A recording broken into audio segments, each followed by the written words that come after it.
Apakah realisme merupakan konsep yang ketinggalan zaman atau kritik yang relevan dalam dunia saat ini? Pertanyaan menarik yang mengundang kita untuk menyelami misteri realisme, yang pada intinya adalah upaya untuk merepresentasikan dunia sebagaimana adanya, tanpa kilauan idealisasi atau distorsi dari bias pribadi. Ini adalah sebuah cermin yang dihadirkan di hadapan masyarakat, mencerminkan dunia dalam segala kemuliaannya yang mentah dan tanpa filter. Namun, seiring berjalannya abad ke-21, konsep realisme menjadi semakin kompleks. Di era digital kita, batas antara yang nyata dan maya semakin kabur. Teknologi memungkinkan kita untuk memanipulasi gambar, menciptakan simulasi realistis, dan bahkan meniru kecerdasan manusia. Jadi, di manakah letak posisi realisme di dunia di mana kecerdasan buatan dapat menghasilkan bentuk seni, di mana platform rekayasa digital dapat menciptakan keindahan yang sempurna, dan di mana realitas virtual dapat membawa kita ke dunia yang benar-benar baru? Ini adalah paradoks yang sebenarnya. Alat-alat yang menantang konsep realisme juga memperkuat kepentingannya. Karena seiring kemampuan kita untuk memanipulasi realitas meningkat, kebutuhan kita akan otentisitas juga semakin besar. Kita mendambakan yang nyata di dunia yang menjenuhkan dengan yang buatan. Namun, realisme tidak hanya tentang apa yang kita lihat. Ini juga tentang bagaimana kita memahami dan menafsirkan dunia di sekitar kita. Ini tentang menantang narasi yang dijual kepada kita dan mencari kebenaran. Dalam arti ini, realisme adalah kritik yang kuat terhadap masyarakat kita, sebuah alat untuk mempertanyakan status quo dan mendorong pemikiran yang lebih mendalam. Jadi, apakah realisme sudah ketinggalan zaman? Jauh dari itu. Bahkan, relevansinya mungkin lebih besar sekarang daripada sebelumnya. Saat kita menavigasi dunia manipulasi digital dan kecerdasan buatan, pencarian akan yang nyata menjadi perjalanan penemuan, tantangan terhadap persepsi kita, dan kritik terhadap masyarakat kita. Saat kita menyelami lebih dalam, mari kita pertanyakan batas-batas dan garis-garis kabur realisme di dunia modern kita. Bisakah seni benar-benar menangkap realitas, atau apakah selalu menjadi cermin dari sudut pandang seniman? Pertanyaan ini telah lama menjadi teka-tekik yang menarik bagi seniman dan ilmuwan. Untuk lebih mendalam, mari kita melakukan perjalanan melintasi waktu, menjelajahi evolusi realisme dalam seni, mulai dari Renaissance hingga era digital modern kita. Pada periode Renaissance Barat, seniman yang cukup populer namanya hingga hari ini seperti seniman seperti Leonardo da Vinci dan Michelangelo berusaha untuk menggambarkan realitas seakurat mungkin. Mereka mempelajari anatomi manusia, mengamati dunia di sekitar mereka, dan menggunakan prinsip perspektif untuk menciptakan karya seni yang sangat mirip kehidupan pada zamannya. Tujuan mereka adalah untuk meniru alam, untuk menangkap sepotong realitas di atas kanvas. Inilah lahirnya realisme dalam seni di Barat. Kemudian ke abad ke-19, ketika seniman mulai menantang konsep realisme. Para impresionis, misalnya, tidak tertarik untuk menangkap kemiripan fotografi. Sebaliknya, mereka ingin menggambarkan kesan cahaya dan warna yang cepat berubah.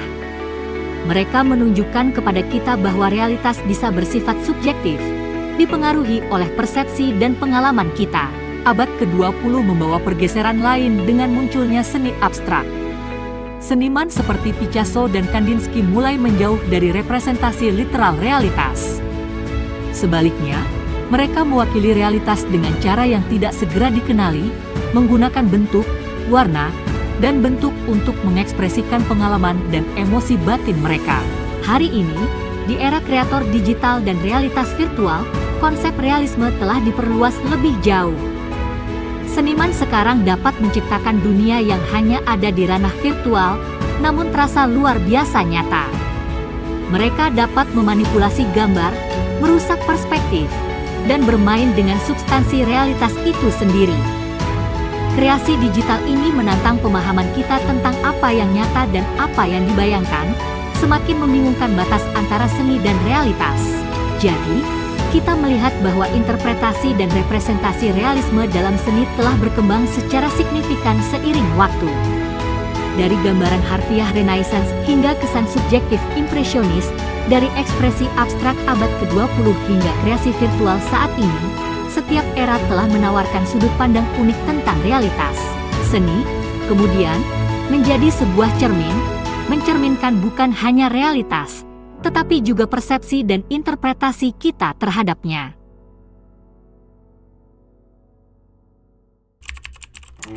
Bagaimana gagasan realisme membentuk lanskap politik kita? Pertanyaan ini mengajak kita untuk menyelami eksplorasi yang menarik. Realisme, dalam intinya, adalah penerimaan dunia sebagaimana adanya, bukan sebagaimana kita inginnya. Dan prinsip ini secara mendalam memengaruhi ranah politik, membentuk segala hal mulai dari pembuatan kebijakan hingga persepsi publik. Di dunia pembuatan kebijakan, realisme bertindak sebagai kekuatan pendorong. Mudah untuk bermimpi tentang kebijakan-kebijakan utopia, tetapi kenyataannya adalah bahwa kebijakan tersebut harus beroperasi dalam sistem yang ada, anggaran, dan struktur masyarakat. Inilah tempat di mana realisme berperan, mendorong pembuat kebijakan untuk merumuskan kebijakan yang tidak hanya visioner tetapi juga dapat direalisasikan. Setelah semua, kebijakan yang tidak dapat diimplementasikan tidak lebih dari sekadar janji kosong. Namun, pengaruh realisme tidak berhenti di pintu gedung legislatif. Ini juga membentuk bagaimana publik memandang politik. Realisme mengalihkan kita dari melihat politisi sebagai pahlawan yang tak terlalu jatuh atau penjahat yang tidak bisa diperbaiki. Sebaliknya, itu mendorong kita untuk melihat mereka sebagaimana adanya manusia, kompleks dan memiliki kelemahan, bekerja dalam suatu sistem yang seringkali menolak perubahan. Tetapi disinilah hal itu menjadi menarik. Tegangan antara ideal politik dan realitas pemerintahan yang aneh menginspirasi kita. Mereka memperkuat imajinasi kolektif kita, dan mereka memberi kita sesuatu untuk berusaha. Namun, kenyataan inevitably tidak mencapai ideal yang tinggi ini. Kesenjangan ini bisa menyebabkan kekecewaan, tetapi juga bisa mendorong kita untuk bekerja lebih keras, untuk berusaha mencapai yang lebih baik. Luangkan waktu sejenak untuk memikirkan terakhir kali merasa frustrasi dengan proses politik. Apakah itu karena realitas tidak mencapai ideal? Atau mungkin karena realitas pemerintahan terlihat terlalu konyol, terlalu bengkok? Inilah tegangan yang ditemui realisme, gesekan yang membuat roda kemajuan terus berputar. Politik yang dipenuhi realisme seringkali mengungkap kesenjangan antara ide-ide kita dan dunia nyata. Tetapi ingatlah, kesenjangan ini bukan jurang yang harus dilanda keputusasaan. Ini adalah tantangan, seruan untuk bertindak. Ini adalah pengingat bahwa meskipun kita mungkin tidak dapat membentuk ulang dunia sesuai dengan gambaran ideal kita dalam semalam, kita dapat melalui realisme, membuat kemajuan yang nyata menuju masa depan yang lebih baik. Apakah kita hidup di dunia hiperrealisme atau dunia yang lebih nyata daripada realitas itu sendiri? Pertanyaan ini menjadi inti dari diskusi antara realisme dan idealisme, sebuah perdebatan yang telah membentuk pemahaman kita tentang seni dan politik selama beberapa generasi. Mari kita telusuri kritik representasi. Dalam seni, istilah realisme sering digunakan untuk menggambarkan karya yang menggambarkan subjek seperti yang tampak dalam kehidupan sehari-hari, dengan semua detail dan ketidaksempurnaannya. Namun, apakah ini benar-benar sebuah pantulan dari realitas, ataukah ini versi idealis dari realitas itu? Sementara realisme bertujuan untuk menyajikan gambaran yang akurat tentang dunia, itu masih bergantung pada interpretasi seniman. Dalam hal ini, realisme dapat dianggap sebagai realitas yang bersifat subjektif, versi dunia yang disaring melalui mata seniman, pengalaman mereka, dan bias mereka. Perspektif pribadi ini mungkin membawa kita lebih dekat ke kebenaran dari suatu pengalaman individu, tetapi juga dapat menjauhkan kita dari pemahaman universal tentang realitas. Demikian pula, di ranah politik, realisme sering dikontraskan dengan idealisme. Realis berpendapat bahwa politik harus didasarkan pada dunia sebagaimana adanya, bukan seperti yang kita inginkan. Mereka fokus pada kekuasaan, konflik, dan realitas keras dalam hubungan internasional. Idealis, di sisi lain, percaya pada kekuatan akal manusia dan nilai-nilai moral untuk membentuk dunia yang lebih baik. Mereka membayangkan dunia di mana kerjasama, perdamaian, dan keadilan berlaku. Namun lagi, apa itu realitas dalam konteks ini? Apakah itu dunia sebagaimana adanya, atau dunia sebagaimana bisa menjadi? Sekarang, mari kita pertimbangkan konsep hiperrealisme. Baik dalam seni maupun filsafat, membawa realisme ke tingkat berikutnya. Ia berusaha menciptakan representasi yang begitu rinci dan akurat sehingga tampak lebih nyata daripada realitas itu sendiri. Akan tetapi, dengan melakukannya, apakah ini mengkaburkan garis antara realitas dan representasi? Apakah ini membuat pemahaman kita tentang realitas menjadi lebih kompleks, ataukah lebih sederhana? Mungkin, pemahaman kita tentang realitas tidak sesederhana yang terlihat. Saat kita mengupas lapisan-lapisan realisme, idealisme, dan hiperrealisme, kita menemukan bahwa masing-masing menawarkan lensa unik untuk melihat dunia. Setiap satu menantang kita untuk mempertanyakan persepsi kita, bias kita, dan pemahaman kita tentang apa yang nyata.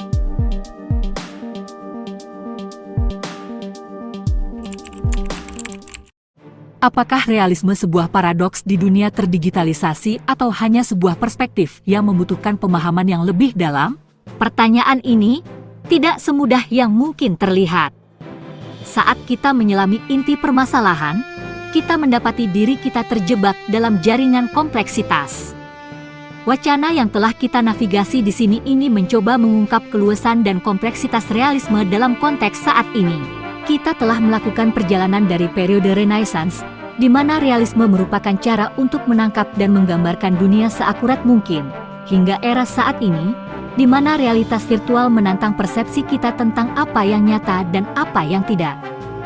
Realisme, seperti yang kita lihat, bukanlah konsep yang statis. Ia berevolusi, beradaptasi, bermetamorfosis sebagai respons terhadap perubahan zaman dan perubahan lanskap masyarakat kita. Ia terus membentuk pemahaman kita tentang seni, politik, dan dunia di sekitar kita. Ia mendorong kita untuk mempertanyakan, menyelidiki, dan menyelami lapisan-lapisan realitas kita sendiri. Di ranah seni, realisme mendorong kita untuk menghargai tidak hanya nilai estetika suatu karya, tetapi juga kebenaran mendasar yang ingin diwakili.